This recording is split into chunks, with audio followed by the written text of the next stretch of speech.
மரணத் தருவாயில் அலெக்சாண்டர் தனது தளபதிகளை அழைத்து தனது இறுதி ஆசையாக 3 விருப்பங்களை கூறுகிறார். 1. என்னுடைய சவப்பெட்டியை தலைசிறந்த மருத்துவர்கள்தான் தூக்கி கொண்டு செல்ல வேண்டும். 2.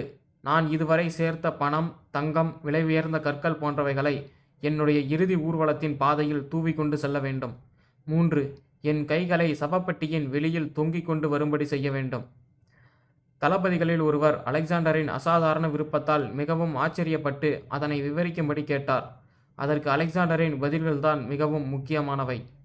தலை சிறந்த மருத்துவர்களால் கூட என்னை நோயிலிருந்து காப்பாற்ற முடியாது, சாவை தடுக்க முடியாது என்பதை உலகிற்கு தெரியப்படுத்துவதற்காக. 2. நான் இந்த பூமியில் சேகரித்த கைப்பற்றிய பொருட்கள் பூமிக்கே சொந்தமானவை என்பதை தெரியப்படுத்துவதற்காக. 3.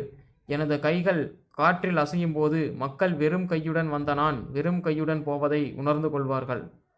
நாம் இந்த பூமியில் பிறக்கும்போது கொண்டு வருவதெல்லாம் நாம் இந்த பூமியில் வாழும் காலமாகிய நேரம் மட்டுமே. உங்கள் உறவினர்களுக்கும் நண்பர்களுக்கும் நீங்கள் கொடுக்கும் விலை உயர்ந்த பரிசு உங்களின் நேரம் மட்டுமே.